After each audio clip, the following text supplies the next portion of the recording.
One to one ஆன்மீக நேயர்களுக்கு அன்பு வணக்கம். நம்ம சேனலில் தொடர்ந்து ஜோதிட விழிப்புணர்வு நிகழ்ச்சிகளை, அதுவும் சுவையான நிகழ்ச்சிகளை பார்த்துட்டு வரோம்.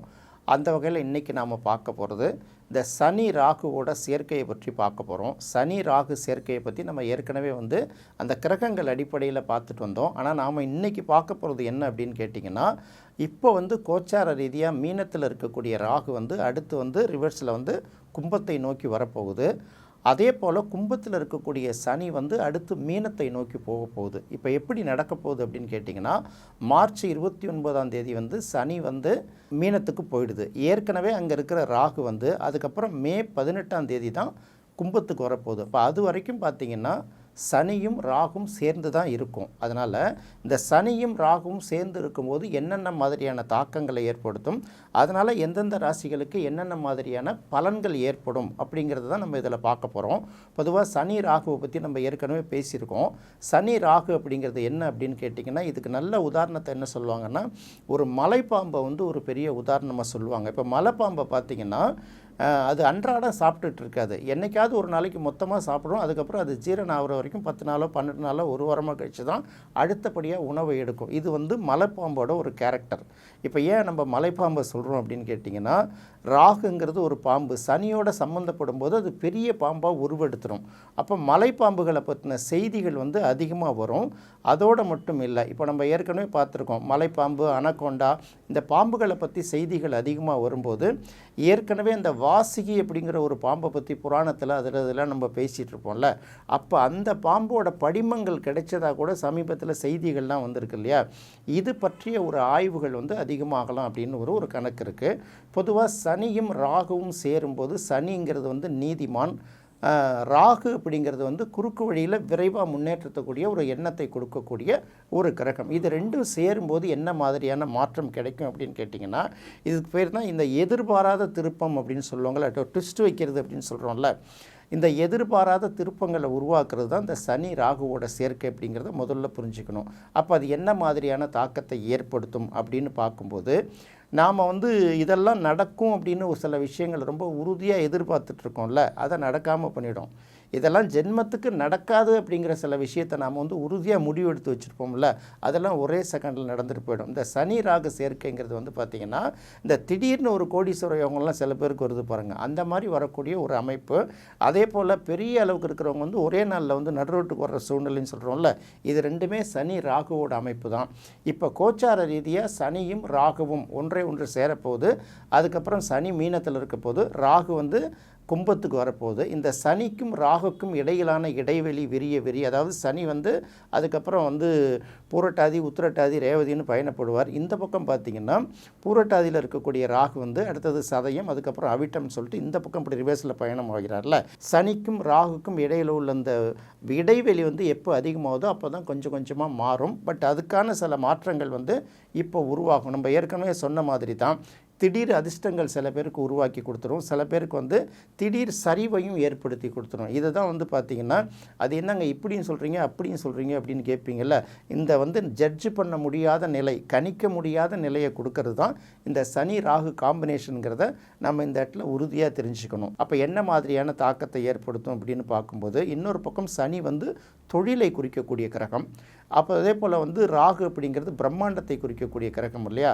அப்போ தொழில்துறை ரீதியாக ஏதாவது ஒரு மாற்றங்களை வரலாம், புதிய சட்டங்கள் கூட வரலாம். இன்னும் சொல்லப்போனால் மக்களுக்கு விருப்பம் இல்லாத சில சட்டங்கள் கூட கொண்டு வரப்பட்டு எதிர்ப்புகளை சம்பாதிக்கலாம். அதே போல் தொழில்துறையோட எதிர்ப்பை தாங்குகிற அளவுக்கு வரிகளோட சில விஷயங்கள் உயர்த்தப்படலாம். ஏதோ ஒரு வகையில் இந்த பாதிப்பை ஏற்படுத்தும். இந்த பாதிப்பு நிரந்தரமான பாதிப்பாக இருக்காது, தற்காலிகமான பாதிப்பாக தான் இருக்கும். அப்படியே மாறிக்கிட்டே இருக்கும். சில தொழில்கள் மேலே வருவதற்கான புதிய சலுகைகளும், அதாவது இந்த எதிர்பாராத சலுகைகள் அப்படின்னு சொல்கிறாங்கல்ல, அந்த மாதிரி சலுகைகள் கூட அறிவிக்கப்படும். அதனால் இது எப்படி இருக்கும் அப்படின்னு பார்த்திங்கன்னா, இப்போ நல்லா எடுத்துங்க, இந்த சனி ராகு சேர்க்கை எந்தெந்த ராசிக்கு எந்தெந்த மாதிரியான மாற்றங்களை உருவாக்கும் அப்படின்னு சொல்லும்போது 2 பாசிபிலிட்டியும் சொல்லலாம். இது என்னது, அந்த காலத்தில் ஜோசியர்களை கிண்டல் பண்ணும்போது பிறந்தா புள்ள இல்லது பொண்ணு அப்படிங்கிற மாதிரி 2த்தையும் சொல்கிறீங்களே அப்படின்னு எதிர்பார்க்கக்கூடாது.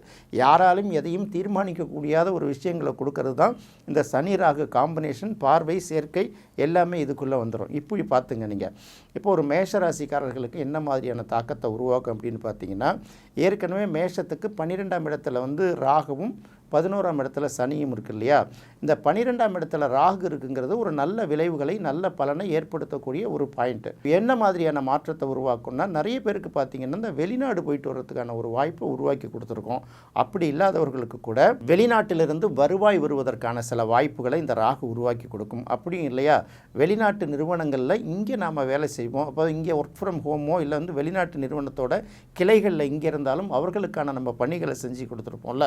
எப்படியும் 12ஆம் இடத்துல இருக்கக்கூடிய ராகு வந்து ஒன்று வந்து வெளிநாட்டுக்கு போகிறதுக்கான வாய்ப்பை கொடுத்துருக்கும், அல்லது வெளிநாட்டு வருவாயை ஈட்டி கொடுத்துருக்கும். அப்படியும் இல்லையா, வெளிநாட்டை சேர்ந்த நிறுவனங்கள் மூலமாக நமக்கு வேறு ஏதோ வேலை வாய்ப்புகளையோ தொழில் வாய்ப்புகளையோ வருமான வாய்ப்பை உருவாக்கி கொடுத்துருக்கோம்ல. அந்த நல்ல நிலையிலேருந்து ஒரு மாற்றம் வரலாம்.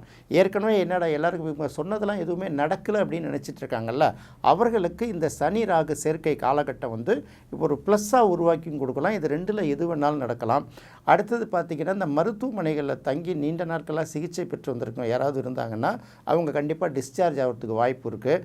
ஏதோ மேலோட்டமாக சில மருத்துவம் மட்டும் அப்படின்னு பார்த்துட்ருக்கிறவங்களுக்கு வந்து ஹாஸ்பிட்டலில் தங்கி சிகிச்சை பெற வேண்டிய சூழ்நிலையும் வரும். நல்லா தூங்குறவங்களுக்கு தூக்கம் பாதிக்கப்படும், தூக்கமே வராதவங்களுக்கு நல்லா தூக்கம் வரும். இப்படியான மாற்றங்கள் தான் இந்த மேஷ ராசிக்கு வந்து இந்த சனி ராகு ஏற்படுத்தி கொடுக்கும்.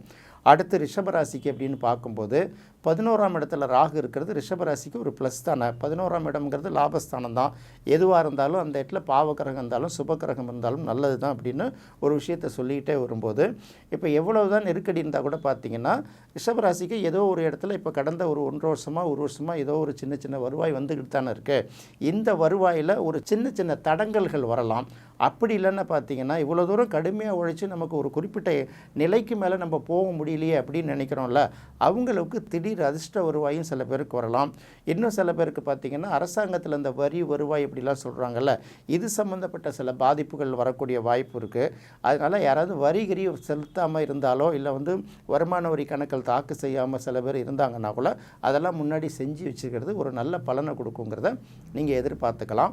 அதுக்கப்புறம் மிதுன ராசிக்கு இந்த சனி ராகு சேர்க்கை என்ன விதமான பலனை ஏற்படுத்தி கொடுக்கும் அப்படின்னு பார்த்தீங்கன்னா, இது வந்து 10ஆம் இடம் 9ஆம் இடத்தோட சம்மந்தப்படுறதுனால தர்ம கர்மம் அப்படின்னு எடுத்துக்கலாம். இப்போ தந்தையார் வழியில் ஏதாவது இந்த ரொம்ப நாளாக இழுபறியில் வராமல் இருந்த சொத்துக்கள் இப்போதைக்கு வருவதற்கு வாய்ப்பு இருக்குது. பிரச்சனைகளே இல்லாத இடங்களில் தொழில்துறை ரீதியாக வந்து ரொம்ப போராடிட்டு இருந்தீங்கன்னா உங்களுக்கு ஏதோ ஒரு வகையில் எதிர்பாராத அளவுக்கு ஒரு லோனோ இல்லை வந்து மற்றவர்கள்ட்டேருந்து மிகப்பெரிய ஒரு ஆர்டரோ வரும். அப்படி இல்லாட்டி கூட எதிர்பார்த்ததை விட நல்ல வேலை வாய்ப்பும் கிடைக்கிறதுக்கு அதிக வாய்ப்பு இருக்குது.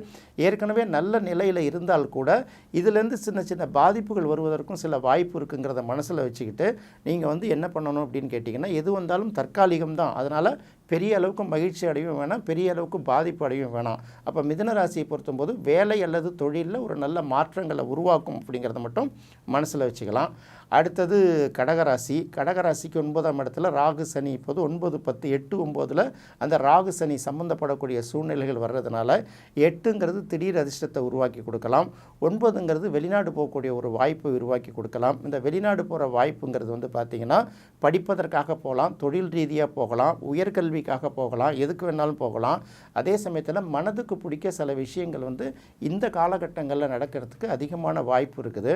இந்த பாக்கியஸ்தானத்துக்கு வரக்கூடிய சனிங்கிறது ராகுவோட சம்மந்தப்படுறதுனால ஏற்கனவே எல்லா திறமை இருந்தும் எல்லா வாய்ப்புகள் இருந்தும் நம்மளால் எதையுமே அடைய முடியல அப்படின்னு நினைக்கிறாங்கல்ல, அவங்களுக்கு வந்து இந்த சனி ராகு சேர்க்கை வந்து ஒரு எதிர்பாராத திருப்பமாக நல்ல வாய்ப்புகளை உருவாக்கி கொடுக்கும். அதனால் அதை நீங்கள் கவனமாக பார்த்துக்கோங்க. சிம்ம ராசிக்கு பார்த்தீங்கன்னா 7ஆம் இடத்துல சனியும் 8ஆம் இடத்துல ராகும் இருக்குது. இந்த 7ம் 8ம் சம்மந்தப்படும் போது எப்போதுமே ஒரு சின்ன பாதிப்பு இருக்கும். ஒன்று மனைவி வழி அல்லது வாழ்க்கை துணை வழியான சில பாதிப்புகள் இருந்திருக்கும். 8ஆம் இடம் அப்படிங்கிறது பார்த்திங்கன்னா நிறைய இடங்களில் நமக்கு அவமானங்களை உருவாக்கி கொடுத்துருக்கோம். ஒரு பக்கம் உடல்நிலை பாதிப்பு இருந்தால் கூட இன்னொருத்தில் கஷ்டங்களும் நெருக்கடிகளும் அவமானங்களும் வந்திருக்கும். இது ஏற்கனவே ரொம்ப பாதிப்பில் இருக்கிறவங்களுக்கு வந்து இந்த நெருக்கடியில் இருந்தும் ஒரு அவமானத்திலிருந்தும் விடுபடுவதற்கு ஒரு நல்ல வாய்ப்பு கிடைக்கும். நம்ம சொல்லுவோம்ல, எதிர்பாராத திருப்பம் அப்படின்னு சொல்லுவோம்ல, கீழே கிடந்தவங்க ஓவர் நைட்டில் மேலே கூட வந்துடலாம் இல்லையா, அந்த மாதிரி சில மாற்றங்களை உருவாக்கி கொடுக்கும். ஏற்கனவே நெருக்கடியில் இருக்கிறவங்களுக்கு அப்படி தோசையை பிரட்டி போடுற விஷயந்தான், வேறு ஒன்றுமே கிடையாது. இந்த பக்கம் வந்துருக்கிற தோசையை அப்படியே அந்த பக்கம் பிரட்டி போடுறது, இந்த இதுதான் இந்த ராகு சனி சேர்க்கை வந்து உருவாக்கி கொடுக்கும். அடுத்தது கன்னி ராசிக்கு இந்த ராகு சனி சேர்க்கை எப்படி இருக்கும் அப்படின்னு பார்க்கும்போது 7ஆம் இடத்துல ராகு இருக்குங்கிறது வந்து நண்பர்கள் ரீதியாக வந்து பெரிய அளவுக்கு உதவி இருந்திருக்கும். இல்லை வந்து கன்னி ராசிக்காரர்கள் அவர்கள் சில பாதிப்புகளை சந்திச்சிருந்தா கூட அவங்களுக்கு வாழ்க்கை துணை மூலமாக வந்து ஒரு பெரிய பிடிமானமோ ஒரு தாங்கி பிடிக்கக்கூடிய ஒரு நிலையை உருவாக்கியிருக்கும். இப்போ வந்து பார்த்திங்கன்னா 6ஆம் இடத்துல சனி 7ஆம் இடத்துக்கு போகுது. 7ஆம் இடத்துல இருக்கக்கூடிய ராகு வந்து 6ஆம் இடத்துல வர்றதுனால இந்த ராகுவும் சனியும் இடம் மாறக்கூடிய இந்த சூழ்நிலை வந்து சின்ன சின்ன நெருக்கடிகளை உருவாக்கும். நிறைய பேருக்கு பார்த்திங்கன்னா சில பிரச்சனைகள்லாம் வரதான் செய்யுது. அதனால் ஏற்கனவே எந்த பிரச்சனையும் இல்லாமல் இருக்கிறவர்களுக்கு ஒரு சில சின்ன சின்ன பிரச்சனைகள் வருவதற்கு வாய்ப்பு இருக்குது. அதே போல் ஏற்கனவே வந்து பெரிய அளவுக்கு எல்லா திறமையும் இருந்தும் வாய்ப்புகள் கிடைக்காம தவிச்சிருந்தாங்கல்ல, இன்னும் சொல்லப்போனால் இந்த அரசியல் இந்த மாதிரி பொது வாழ்க்கையிலேருந்து விலகிலாம் இருக்கக்கூடிய சில சூழ்நிலை சில பேருக்கு உருவாகிருக்கும்ல, அவங்களாம் மீண்டும் வருவாங்க. நெருக்கடியோடு இருக்கிறவங்களுக்கு அந்த நெருக்கடியிலேருந்து ஒரு நல்ல விடிவு கிடைச்சி அடுத்த மாற்றத்தை சந்திக்கலாம் அப்படிங்கிறது தான் கன்னிராசிக்கு சொல்லக்கூடிய செய்தியாக நீங்கள் எடுத்துக்கணும். அடுத்தது துலாம் ராசி எடுத்திங்கன்னா, துலாம் ராசிக்கு 5ம் 6ம் சம்மந்தப்படுது. 5ஆம் இடத்துல இருக்கக்கூடிய சனி 6ஆம் இடத்துக்கு போகுது. 6ஆம் இடத்துல இருக்கக்கூடிய ராகு வந்து 5ஆம் இடத்துக்கு வரப்போகுது. இப்போ 5ங்கிறது புத்திரஸ்தானம், பூர்வ புண்ணியஸ்தானம், சிந்தனை ஸ்தானம். 6ங்கிறது கடன், சத்துரு, ரோகம். இப்போ பார்த்திங்கன்னா சனி வந்து 6ஆம் இடத்துக்கு வர்றதுனால பெரிய அளவுக்கு வந்து இந்த நோய், கடன் இதெல்லாம் விட்டு அவங்க வந்து வெளியில் வர்றதுக்கு ஒரு நல்ல வாய்ப்பை உருவாக்கி கொடுக்கும். சில பேர் பார்த்திங்கன்னா புதுசாக கடன் படக்கூடிய சூழ்நிலையும் உருவாகும். இந்த கடன் எப்படிப்பட்ட கடனாக இருக்குன்னா, ஒரு தொழிலை டெவலப் பண்ணுறதுக்காகவோ இல்லை ஒரு வீடு கட்டுறதுக்காகவோ அந்த மாதிரி வந்து இதுவரைக்கும் எந்த இடத்துலேருந்து பணம் கிடைக்கலையோ அந்த இடத்துக்கான பணம் கிடைக்கும். ஒன்று வந்து கடன் அடைபடும். அப்படி இல்லைன்னா உங்களோட அடுத்த கட்ட வளர்ச்சிக்காக நீங்கள் எதிர்பார்த்துட்டு இருக்கக்கூடிய கடன் பணம் இங்கேயாவது பேங்க் லோனாக கொடுக்கலாம், இல்லை சில நண்பர்கள் மூலமாக கிடைக்கலாம், ஏதோ ஒரு வகையில் உங்களுக்கு வந்து சேரும். இருந்தாலும் அந்த காலகட்டம் அப்படிங்கிறது அந்த சனியும் ராகும் ஒன்று கொண்டு இந்த இடைவெளி வந்து எந்த அளவுக்கு அதிகமாகுதோ அந்த அளவுக்கு வரைக்கும் கொஞ்சம் காலங்களை வெயிட் பண்ணி அவசரப்பட்ட முடிவு எடுக்காமல் இருக்கிறது ஒரு நல்ல விளைவுகளை ஏற்படுத்தி தருக்கும். எப்படி இருந்தாலும் உடல் சம்பந்தப்பட்ட சின்ன சின்ன பிரச்சனைகள் இருந்தால் கூட அது வந்து காலப்போக்கில் மாறிடும். ஏன்னா 6ஆம் இடத்துக்கு வரக்கூடிய சனி வந்து அதுக்கான விளைவுகளை நல்ல மாதிரி ஏற்படுத்தும், நல்ல பலன்களை கொடுக்குங்கிறதுனால அதை வந்து நீங்கள் பார்த்துக்கலாம். அடுத்தது வந்து விருச்சிகத்துக்கு அப்படின்னு பார்க்கும்போது 5ஆம் இடத்துக்கு சனி, 4ஆம் இடத்துக்கு ராகு வருது. இவங்க பிரம்மாண்டமாக ஏதாவது திட்டங்கள் போட்டு வச்சுருந்தாங்கன்னா அதை தற்காலிகமாக நிறுத்தி வச்சுக்கிறது ரொம்ப நல்லது. இப்போதைக்கு நம்மளுடைய சொல்லுவாங்கள்ல, நம்மளுடைய பலம் என்ன, நம்மளால் திருப்பி அடைக்கக்கூடிய சக்தி என்ன, நம்ம எந்த அளவுக்கு தாங்கு சக்தி, இதெல்லாம் முடிவு பண்ணிவிட்டு ஒரு சில விஷயங்களில் வந்து இருங்கிறது எச்சரிக்கையாக இருக்கிறது ரொம்ப நல்லது. ஏன்னா இன்றைக்கி இருக்கிற சூழ்நிலைகள்லாம் பூரா பார்த்திங்கன்னா ரொம்ப சிரமப்பட்டிருப்போம். நம்ம கேட்ட இடங்கள்லேருந்து எதுவும் வந்திருக்காது. ஒரே நேரத்தில் எல்லோரும் தரேன்ட்டு வருவாங்க. என்னடா அது நம்ம எதிர்பார்க்குறத விட பெருசாக எல்லாமே கொடுக்குறாங்க அப்படின்னு நினச்சிட்டு இந்த வீடு கட்டுறது, வாகனம் வாங்குறது, இந்த மாதிரி பெரிய பெரிய திட்டங்களில் நம்ம இறங்கிடுவோம்ல. எல்லாருமே என்ன பண்ணுவாங்க, திடீர்னு வந்து ஒரே நாளில் எல்லோரும் வாசலில் கதவு தட்டும்போது ரொம்ப நெருக்கடிக்கு உள்ளாகும். அதனால் எந்த திட்டங்களாக இருந்தாலும், பிரம்மாண்டமான திட்டங்களாக இருந்தாலும் ரொம்ப அமர யோசித்து செய்கிறது நல்லது. பாதிப்பு ஏற்கனவே உங்களுக்கு வீடு கட்டுறது, அந்த மாதிரி கார் வாங்கினது, இந்த மாதிரி இடங்களில் உங்களுக்கு பண நெருக்கடியோ இல்லை ஏதாவது ஒரு வீடு கட்டுறதுல வந்து பாதியில் நிற்கிதோ அப்படி இருந்தால் கூட இந்த வேலைகள் முழுமையாக முடிவடைஞ்சிடும். அதே போல் உடல்நிலை பாதிக்கப்பட்டவர்களும் அதிலேருந்து மீண்டு வந்துடுவாங்க அப்படிங்கிறத இப்போதைக்கு விருச்சிக ராசிக்காரர்களுக்கு நம்ம சொல்ல வேண்டிய செய்தி. அடுத்தது தனுசு ராசி. தனுசு ராசியில் பிறந்தவங்களை பொறுத்தவரையும் பார்த்திங்கன்னா இந்த சனி ராகு மாற்றம் என்ன மாதிரியான தாக்குதலை ஏற்படுத்தும், என்ன மாதிரியான பலனை கொடுக்கும் அப்படின்னு பார்க்கும்போது இது 4ஆம் இடத்தோடையும் 3ஆம் இடத்தோடையும் சம்மந்தப்படுறதுனால நிறைய பேர் வந்து பார்த்திங்கன்னா இருக்கிற இடத்த விட்டு இல்லை பூர்வீக இடத்த விட்டு வேறு இடத்துக்கு குடிபெயரக்கூடிய சூழ்நிலை வரும்.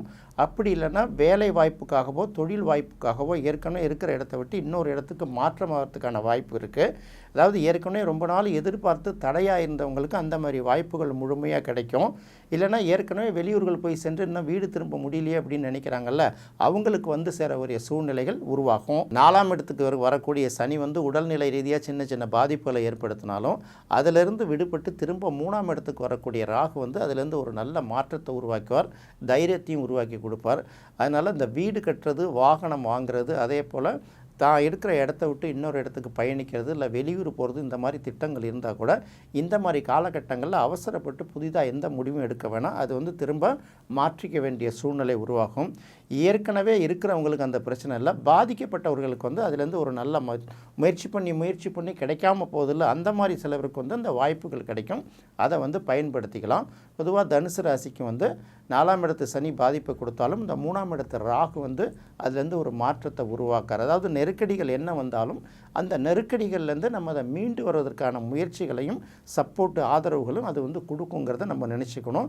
அடுத்து இந்த சனியும் ராகுவும் சேரும்போது மகர ராசிக்கு அது எந்த மாதிரியான மாற்றத்தை உருவாக்கும் அப்படின்னு பார்க்கும்போது, மகர ராசிக்கு பார்த்திங்கன்னா அவங்க வந்து 7.5 சனியிலேருந்து முற்றிலுமாக விடுதலை அடைய போகிறாங்க அப்படிங்கிறது வந்து ரொம்ப ப்ளஸ்ஸு. 3ஆம் இடத்துக்கு வரக்கூடிய சனி வந்து இதுவரைக்கும் தேங்கியிருந்த திட்டங்கள், தேங்கியிருந்த முயற்சிகளை வந்து அதை எக்ஸிக்யூட் பண்ணுறதுக்கு பெரிய அளவுக்கு ஹெல்ப் பண்ணுவார். கூடவே இருக்கக்கூடிய ராகு வந்து வேறு 10 ரூபாய்க்கு பிளான் பண்ணோம்னா அதை 15 ரூபா பிளானாக மாற்றிடுவார். அது ஓரளவுக்கு வெற்றியை கொடுத்துருவார். ஏன்னா இது வரைக்கும் தொடர்ந்து மகர ராசி வந்து பாதிப்பிலே இருந்ததுனால இந்த ராகுவும் சனியும் ஒன்றை ஒன்று சேர்ந்திருக்கிற காலம், நெருக்கமாக இருக்கக்கூடிய பாகைகளில் இருக்கக்கூடிய காலகட்டங்களில் எதிர்பாராத திருப்பங்கள் மூலமாக நல்ல விஷயங்களை ஏற்படுத்தும். அதுக்குன்னு அகல கால வைக்க வேண்டிய அவசியம் கிடையாது. பொதுவாக குடும்பத்துக்கான வருமானத்துக்கான ஒரு ரூட்டை கிளியர் பண்ணி கொடுக்கும். அடுத்தது பார்த்திங்கன்னா இருக்கிற இடத்துலேருந்து வெளியில் போகிறதுக்கான சில வாய்ப்புகளை உருவாக்கி கொடுக்கும். நம்ம ரொம்ப நாளாக இந்த வீடு பிடிக்காமல் இருக்கும், இந்த வீட்டை விட்டு வேறு எங்கேயாவது மாறி போகலாமா, இல்லை வேறு இடத்துக்கு வாங்கலாமா, இந்த மாதிரி இடப்பெயர்ச்சிகள் வந்து அதிகமாக இருக்கும். அதனால் அதுக்கு தகுந்த மாதிரி நீங்கள் பிளான் பண்ணிக்கோங்க. என்ன மாற்றங்கள் வந்தாலும் இப்போ நீங்கள் எதிர்பார்த்ததை விட பெரிய மாற்றங்கள் நிறைய பேருக்கு வரும். சில பேருக்கு வந்து அப்நார்மல் மாற்றங்களாக தெரிகிற விஷயத்தில் கொஞ்சம் யோசித்து அதில் கால் வைக்கிறது நல்லதாக இருக்கும் அப்படிங்கிறத தெரிஞ்சுக்கணும். கும்பராசியை பொறுத்த வரைக்கும் ஜென்மத்தில் இருக்கக்கூடிய அந்த சனி 2ஆம் இடத்துக்கு போகுது. ஏற்கனவே வந்து 2ஆம் இடத்துல இருக்கக்கூடிய ராகு வந்து இந்த இடத்துக்கு வருது. அப்போ லக்னத்துக்கும் 2ஆம் இடத்துக்கும் இடையில் ரொம்ப நெருக்கமாக இருக்கும். அதாவது நம்ம இப்போ நடக்கிறதெல்லாம் உண்மையிலே கண்டினியூ ஆகுமா அப்படிங்கிற ஒரு பயம் இருக்கும். இன்னொரு பக்கம் நல்ல விஷயங்கள் நடக்கும்போது இது என்னது எதிர்பாராத மாதிரி நடக்குது, இது வேறு ஏதாவது பாதிப்பு வருமோ அப்படிங்கிற ஒரு பயத்தை ஏற்படுத்தும். 2ஆம் இடத்தோடு இந்த சனியும் ராகுவும் சம்மந்தப்படுறதுனால ஏற்கனவே வருவாய் கடுமையாக பாதிக்கப்பட்டவர்களுக்கு எங்கேயாவது நிலுவைத் தொகைகள்லாம் தங்கி இருந்ததுன்னா, எங்கேயாவது வரக்கூடிய பழைய சொத்துக்கள், ஏற்கனவே கடன் வாங்கிட்டு திருப்பி கொடுக்காதவங்க, இவங்கெல்லாம் பார்த்திங்கன்னா ஏதாவது ஒரு வகையில் திருப்பி கொடுப்பாங்க. சில பேருக்கு பார்த்திங்கன்னா யாரோ நம்ம பேரில் போட்டு வச்சுருந்த மெச்சூர்ட் ஆகாத பணங்கள்லாம் மெச்சூர்ட் ஆகி கூட நமக்கு எதிர்பாராத தன வருவாயை கிரியேட் பண்ணி கொடுக்கும். அதனால் எதையும் பார்த்திங்கன்னா ரொம்ப அந்த பணம் வந்தோடனே டாம் டும்னு ஆடாமல் ஒரு நிதானமாக இருந்து இதை வந்து கொஞ்சம் யோசித்து வெயிட் பண்ணுங்கள். ஏன்னா இது வந்து மனக்குழப்பத்தையும் உருவாக்கும். இன்னொரு பக்கம் பார்த்திங்கன்னா குடும்பத்திலேயே சில குழப்பத்தை உருவாக்கும். அதனால் பெரிய அளவுக்கு எந்த திட்டங்களும் தீட்டாமல் ஏற்கனவே என்ன பாதிப்பில் இருக்குமோ அதுலேருந்து கொஞ்சம் கொஞ்சமாக ரிலாக்ஸ் ஆகி மேலே வர்றதுக்கான முயற்சிகளை மட்டும் உங்களுக்கு கிடைக்கிற வாய்ப்பை வச்சு பயன்படுத்திட்டிங்கன்னா அது ரொம்ப நல்லதாக இருக்கும். அடுத்தது மீனராசி. மீனராசியை பார்க்கும்போது மீனராசிக்கு ஜென்ம சனி, ஏற்கனவே ஜென்மத்தில் ராகுவும் இருக்குது. இந்த ராகுவும் சனியும் வந்து ஒன்று பிரிவதற்குள்ளார, அதாவது ராகு வந்து கும்பத்துக்கு வருவதற்குள்ளாக ஏதாவது ஒரு வகையில் பிரம்மாண்டமான மாற்றங்கள் உருவாகும். நீங்கள் ஏதாவது இது வரைக்கும் பெரிய ஒரு மாற்றத்தை எதிர்நோக்கியோ முன்னேற்றத்தை எதிர்நோக்கியோ இந்த வேலை வாய்ப்புலையோ இல்லை இடமாற்றத்திலையோ தொழில் வாய்ப்புலையோ உருவாக்கி இருந்ததுன்னா இது வந்து உடனுக்குடன் நீங்கள் எதிர்பார்த்த அளவுக்கு பெரிய அளவுக்கு நடக்கிறதுக்கு ஒரு வாய்ப்பு இருக்குது. அதாவது வந்து ஏற்கனவே சின்ன சின்ன விஷயங்கள் கூட செய்ய முடியாமல் தவித்தவர்களுக்கு இந்த மாற்றங்கள் புதுசாக உருவாக்கும், ஒரு ஸ்டேட்டஸை உருவாக்கும். அதனால் எங்கேருந்து எப்படி வருது அப்படின்னு தெரியாது. இது பொதுவாக உங்களை பொறுத்தவரையில் அடுத்தது 12ஆம் இடத்துக்கு தானே ராகு வருது. ஜென்மத்துக்கு சனி வந்தாலும் 12ஆம் இடத்துக்கு வரக்கூடிய ராகு வந்து உங்களுக்கு சில வெளிநாட்டு வாய்ப்புகளை உருவாக்கி கொடுக்கும். அப்படிங்கிறதுனால நிச்சயமாக இது நல்ல மாற்றத்தை தான் உருவாக்கும். இந்த ராகு சனி சேர்க்கையான காலகட்டங்களில் பார்த்திங்கன்னா நீங்கள் எங்கே எதிர்பார்த்துட்ருக்கீங்களோ அந்த எதிர்பார்த்த இடங்கள்லேருந்து சில விஷயங்கள் வராமல் போயிடும். எதிர்பாராத இடங்கள்லேருந்து சில வந்து நம்ம எதிர்பார்க்காத சில விஷயங்கள் வந்து நமக்கு ஒரு இன்ப அதிர்ச்சியை கொடுக்கும். இதுதான் வந்து இந்த சனி ராகு சேர்க்கை. சனி ராகு ஒன்றொரு இடத்துல மாறும்போது இந்த நெருக்கம் வரும்போது என்னென்ன மாற்றங்கள் ஏற்படுத்தும் அப்படிங்கிறதுக்கான முக்கியமான விதி. இந்த சனிக்கிழமை காலையில் 9 to 10 ராகு கால நேரத்தில் காலபைரவருக்கு தேங்காய் நெய் விளக்கு ஏற்றி வழிபட்டிங்கன்னா உங்களுக்கு நல்ல பலனை கொடுக்கும். அப்படிங்கிறது பண்டைய ஜோதிட நூல்கள்லேருந்து நான் எடுத்து சொல்லக்கூடிய ஒரு விஷயம். என்ன நேயர்களே, இந்த நிகழ்ச்சி உங்களுக்கு ரொம்ப பிடிச்சிருக்குன்னு நினைக்கிறேன். மீண்டும் மற்றொரு சுவையான நிகழ்ச்சியில் சந்திப்போம். நன்றி, வணக்கம்.